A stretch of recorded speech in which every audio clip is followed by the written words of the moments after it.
Mari lihat dan dengar. Sulalatus Salatin Bab 7, Ramalan Bendahara Paduka Raja. Okey, jom kita selami satu kisah klasik dari Sulalatus Salatin atau sejarah Melayu. Ini bukan sekadar cerita pasal harta dan tahta tau, tapi ada satu pengajaran yang sangat mendalam tentang kebijaksanaan dan apa sebenarnya erti kekayaan. Jom kita mulakan. Cerita kita ni bermula dengan satu ramalan. Ramalan yang agak misteri sebenarnya.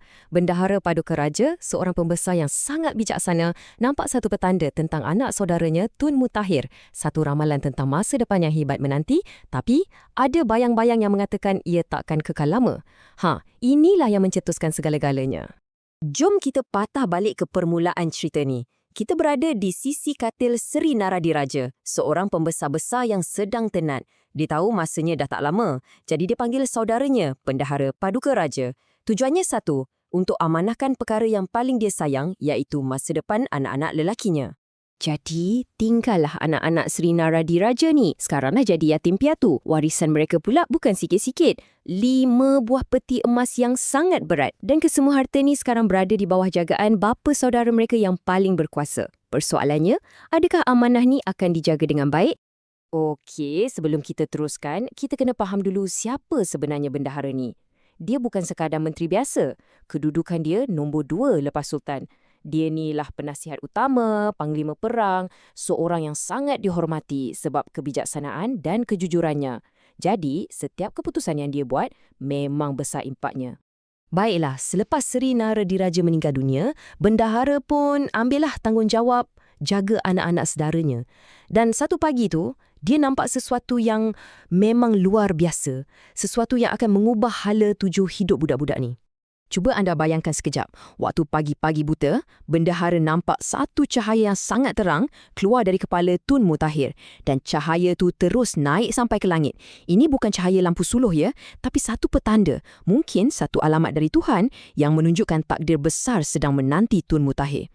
Penglihatan inilah yang menguatkan lagi ramalan yang kita dengar awal-awal tadi. So, ini membawa kita kepada satu soalan yang penting. Bila bendahara dah nampak petanda hebat macam ni, apa agaknya dia akan buat dengan harta pusaka tu kan? Logiknya, mungkin dia akan laburkan emas tu untuk masa depan mereka. Atau mungkin simpan elok-elok dalam peti besi yang lagi selamat.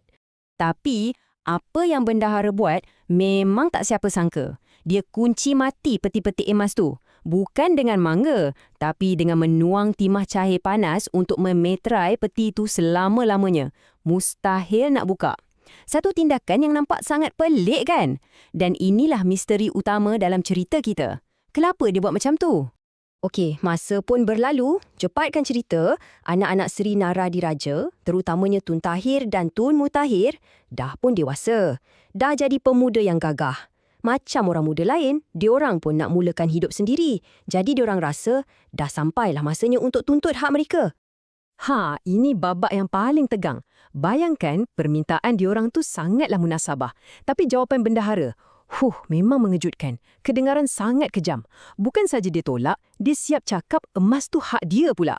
Sebaliknya dia cuma tawarkan pinjaman yang sangat kecil. Nampak macam tamak kan? Macam kedekut. Tapi, betul ke? Buat masa sekarang, diorang tak ada pilihan lain selain terima modal pinjaman yang kecil tu. Walaupun mungkin rasa kecewa, Tun Tahir dan Tun Mutahir ni terima juga tawaran tu. Diorang ambil 10 tahil emas, 1 unit timbangan lama dan mula berniaga. Setahun berlalu dan tibalah masanya untuk diorang berdepan semula dengan bapa saudara mereka. Diorang datang balik, tapi bukan dengan tangan kosong. Lepas setahun berhempas pulas, diorang datang nak bayar balik hutang. Ini menunjukkan yang diorang ni jenis yang bertanggungjawab dan pegang pada janji. Walaupun pada mulanya dilayan dengan cara yang nampak tak adil. Dan kat sinilah kita mula nampak kebijaksanaan bendahara yang sebenar. Dia tak terus ambil duit tu. Sebaliknya, dia buat satu audit yang sangat terperinci. Dia panggil kerani yang uruskan perniagaan dorang, dia minta tengok surat daftar atau buku akaun. Dia bukan nak tengok untung rugi je tau. Dia teliti satu-satu. Dia soal kerani tu, yang mana harta lama, yang mana harta baru yang kamu dapat. Dia nak pastikan dorang betul-betul faham macam mana nak jana kekayaan, bukan sekadar habiskan modal. Ini bukan lagi pasal 10 tahil emas. Ini adalah ujian karakter, ujian kebijaksanaan dan ujian kejujuran. Lepas dah periksa semua buku daftar tu dan dia betul-betul puas hati dengan apa yang dia nampak, barulah bendahara tunjukkan niat sebenar dia selama ni. Inilah kemuncak rancangan jangka panjangnya. Nah, inilah dia, saat pencerahan tu. Kata bendahara, kenapa pulangkan emas ni? Emas ni kan emas aku, jadi ambillah untuk kamu.